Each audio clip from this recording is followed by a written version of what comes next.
সর্বত্রে বিরাজমান কে? এই বৈনব, এই বৈনব যেটা দিতে বলি হেরে দেওয়া। সব জায়গায় সর্বস্থানে উপস্থিত কে আছে? আল্লাহ উপস্থিত আছে না সর্বস্থানে?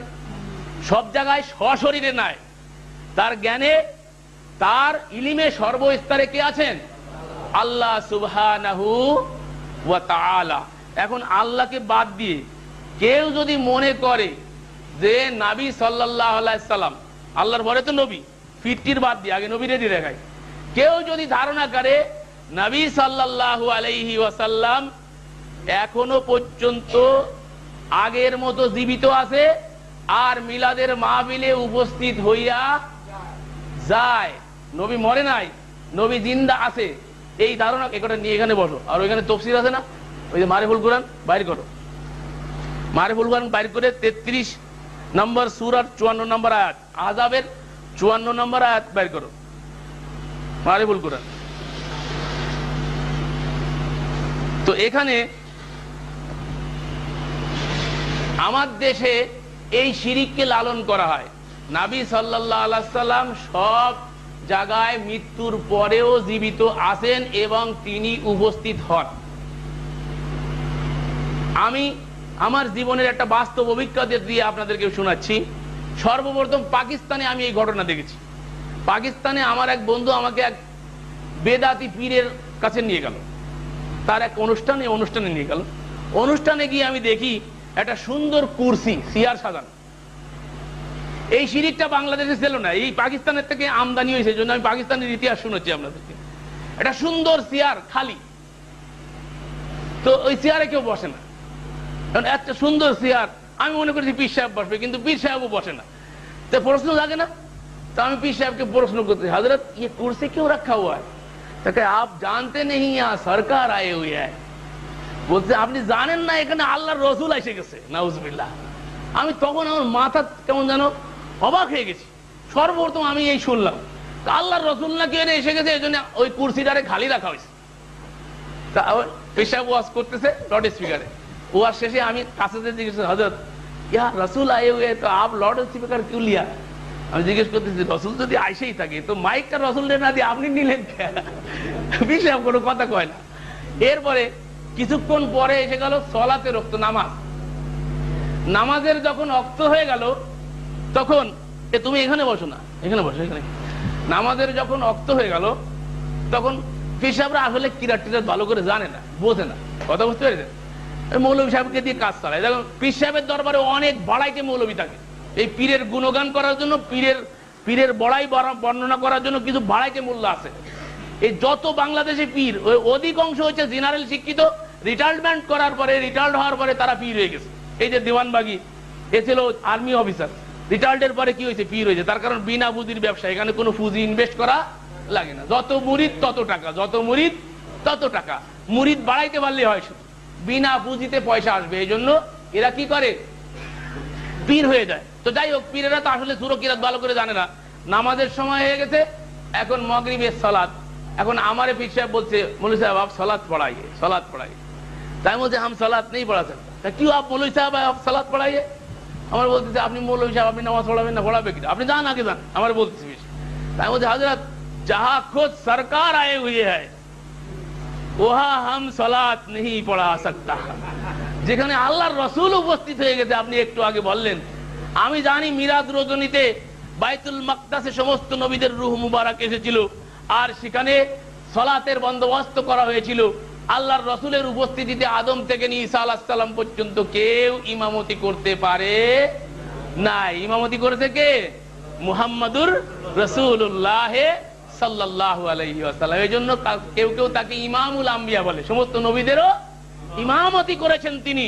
নবীর উপস্থিতিতে যদি কোন নবী, অন্য কোন নবী যদি ইমামত করার যোগ্যতা না রাখে, তা আমি সলিমুদ্দিন, আপনি বলছেন রাসূল এখানে চেয়ারে বসে আছে, তা আমি ইমামতি করব কি করে? আজকে রাসূল ইমামতি করবে। ফাবুইতাল্লাযী কাফারা, হতভম্ব হয়ে গেল কাফের, কিং কর্তব্য বিমূঢ় হয়ে গেল কাফের। বন্ধুগণ, এই যে তাফসীর চলল, এই যে তাফসীর খানা বাংলাদেশের দেওবন্দ বিরাদারি, আমাদের দেশে মাযহাবীরা আবার সাধারণত দুই ভাগে বিভক্ত। একদল হচ্ছে দেওবন্দি আর একদল হচ্ছে বেরলভী। বেরলভীরা হচ্ছে বেদাতি, যারা আলে সুন্নাত সুন্নি বলে দাবি করে।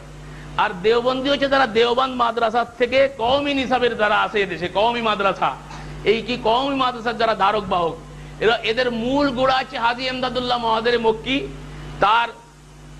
তার খলিফা হচ্ছে আশরাফ আলী থানভী, হুসাইন আহমদ মাদানী, রশিদ আহমদ গঙ্গোহী। এই বড় বড় আলিমদের নাম শুনছেন না? এই বড় বড় আকাবেরে উলামায়ে দেওবন্দ, এই তাদের থেকে আমাদের দেশে একজন বড় আলিম আছে যার নাম আপনারা জানেন, যারা একটা পত্রিকা খুব প্রসিদ্ধ বাংলাদেশে, মহিউদ্দিন খান সাহেব, জানেন না? মহিউদ্দিন খান সাহেবের পক্ষ থেকে যে পত্রিকাটা বের হয় সেটা হচ্ছে মাসিক মদিনা। বাংলাদেশের সব থেকে ধর্মীয় যত পত্রিকা আছে তার ভিতরে বহুল প্রচলিত ধর্মীয় পত্রিকা হচ্ছে মাসিক মদিনা। এই মাসিক মদিনার যিনি মালিক, এই মাসিক মদিনার মালিক, ইনি এই তাফসীরে মারেফুল কোরআন, এটা হচ্ছে মুফতি শফি সাহেব। মুফতি শফি সাহেব হচ্ছে দেওবন্দ বিরাদারির, তার মাদ্রাসায় আমি গেছি, তার মাদ্রাসায়ও পড়ার সুযোগ আল্লাহ আমাকে দিয়েছে। তিনি করাচিতে বিরাট দারুল উলুম মাদ্রাসা করেছেন। এই দারুল উলুম মাদ্রাসা, যে তাকে এক সময় বলা হতো মুফতি আজম পাকিস্তান, পাকিস্তানের সময় তাকে মুফতি আজম পাকিস্তান বলা হতো, মুফতি শফি। এই মুফতি শফি সাহেবের মারেফুল কোরআন 8 খণ্ড আমার কাছে আছে মূল। এই 8 খণ্ড থেকে বাংলায় ভাষান্তরিত 8 খণ্ডই মহিউদ্দিন সাহেব করেছেন।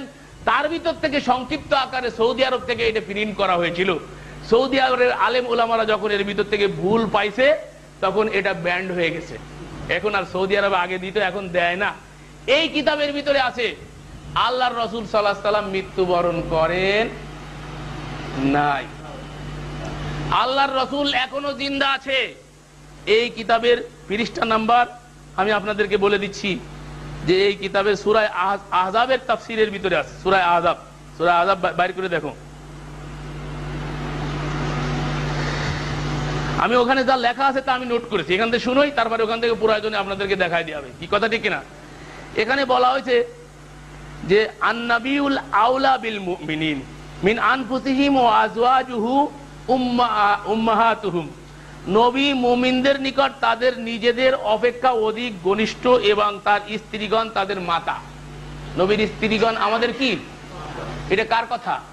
কোরআনের কথা। 33 নম্বর সূরা, সূরাতুল আহজাবের 6 নম্বর আয়াত। আল্লাহ বলছেন নবীর স্ত্রীগণ কি আমাদের কি মা। মারে কি বিবাহ করা যায়? আল্লাহ যখন মা বলেছেন এরপরে তার প্রশ্নই আসে না। এখন দেখেন এরপরেও আল্লাহ আর এক আয়াতে বলছেন, এই সূরা আহজাবের 33 নম্বর আয়াতের 54 নম্বর আয়াতে আল্লাহ রাব্বুল আলামিন আবার বলছেন, ওমা কানা লাকুম আন তুযু রাসূলুল্লাহি ওয়ালা আন তানকিহু আজওয়াজুম মিন বাদিহি আবাদা ইন্না যালিকুম কানা ইনদাল্লাহি আযীমা। আল্লাহর রাসূলের কষ্ট দেয় এবং তার ওফাতের পর তার পত্নীগণকে বিবাহ করা তোমাদের জন্য বৈধ নয়, আল্লাহর কাছে এটা গুরুতর অপরাধ আল্লাহ বলছেন।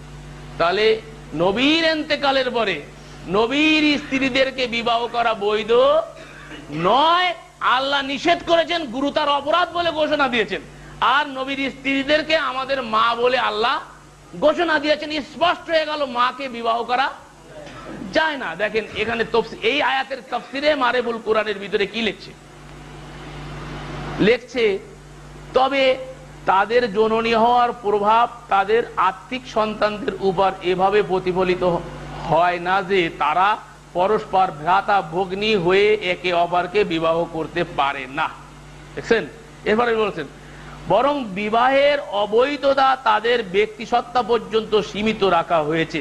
এরপরে বলছে এই রূপ বলাও অবান্তর নয়। এই কথাটা শুনে, এটা শোনানোর জন্য আমি আপনাদেরকে চাচ্ছি। এই রূপ বলাও অবান্তর নয় যে রাসূল সাল্লাল্লাহু আলাইহি সাল্লাম তার পবিত্র রওজা শরীফে জীবিত আছেন। তার ওফাত কোন জীবিত স্বামীর আড়াল হয়ে যাওয়ার অনুরূপ। এই কারণেই তার তেজ্য সম্পত্তি বন্টন করা হয়নি এবং এর ভিত্তিতে তার পত্নীগণের অবস্থা অপার নারীদের মতো হয়নি। কি বুঝলেন? নবী যেহেতু জীবিত, মনে করেন একটা লোক জীবিত কিন্তু অন্তরালে আছে, কয়েক বছর বিদেশে আছে, তো ওই লোকের বউরে আপনি বিবাহ করতে পারবেন? ও লোক যদি মারা যায় তাহলে তার স্ত্রীকে বিবাহ করা যা এখানে বোঝাতে যাচ্ছে, নবী মরে যাওয়ার পরে এরকম মরেন নাই, নবী আড়াল হয়ে আছে। অন্য আর একটা লোক যেমন আড়াল হয়ে থাকে এক দেশের থেকে আরেক দেশে যে থাকে, নবী এরকম আড়াল হয়ে থাকে বিধায় নবী সাল্লাল্লাহু আলাইহি সাল্লাম এখনো মরেন নাই। এই জন্য তাদের স্ত্রীগণের মরার পরে তাদেরকে সম্পদ দেওয়া হয় নাই। তেজ্য সম্পত্তি পায় না, স্বামী মরে গেলে স্ত্রী তেজ্য সম্পত্তি পায় কিনা? কিন্তু নবীর স্ত্রীরা পাইছিলেন? ফাতেমা রাদিয়াল্লাহু তাআলা সম্পদ পাইছিলেন? কিছুই পায় নাই। এ নিয়ে গন্ডগোলও লাগছিল, শিয়ারা এ নিয়ে খুব মাতামাতি করে, শিয়ারা এটা নিয়ে খুব মাতামাতি করে, গন্ডগোলও হয়েছে।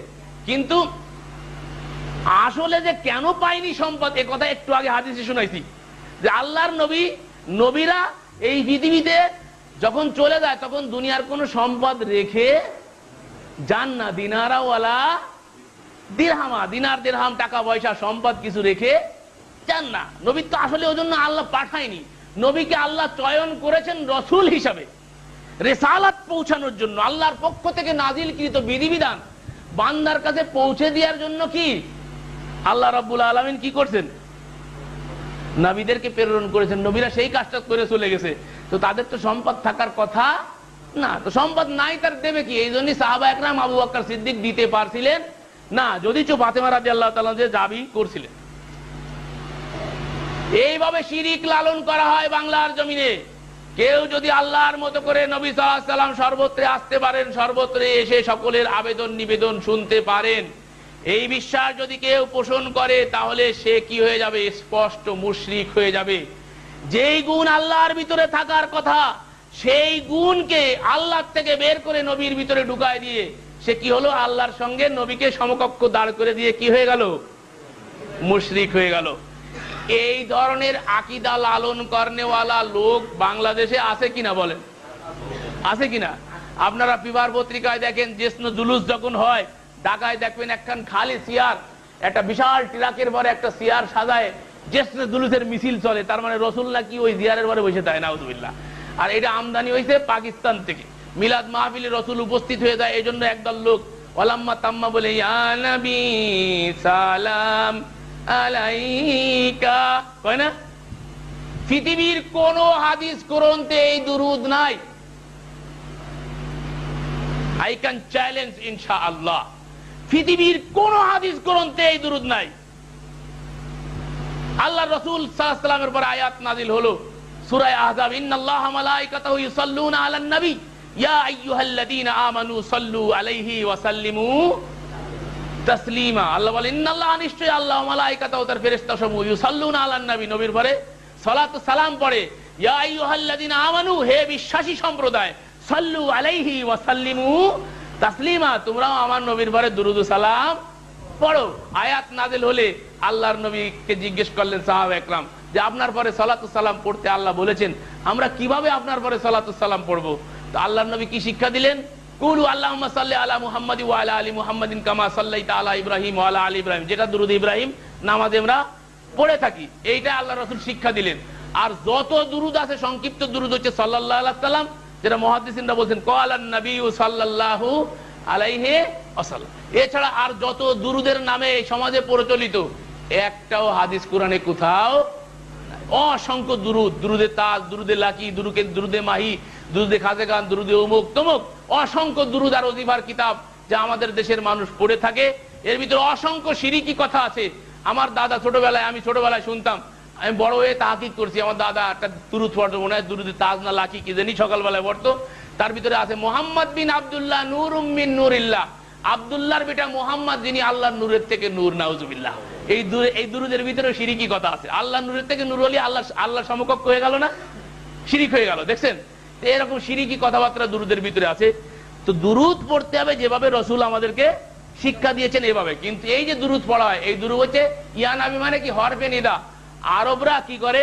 সম্বোধন সূচক অব্যয়, কেউ যদি সামনে থাকে ইয়া আখি, হে আমার ভাই, এভাবে আহ্বান করে। বুঝতে পারছেন? হে ভাই সামনে থাকলে, দূরে থাকলে ইয়া, মানে দূরে থাকলে তাকে ইয়া দিয়ে সম্বোধন করা হয় না, যে সামনে আছে তাকে কি করে? ইয়া দিয়ে সম্বোধন করে। তো তারা যেহেতু ধারণা করে যে রসুল এখানে উপস্থিত হয়ে গেছে, এই জন্য রসুলের সম্মানার্থে ইয়া নবী করে দাঁড়া যায়। দেখেন না, দাঁড়ায়। এই মিলাদিদের মধ্যে আবার দল আছে কয়টা?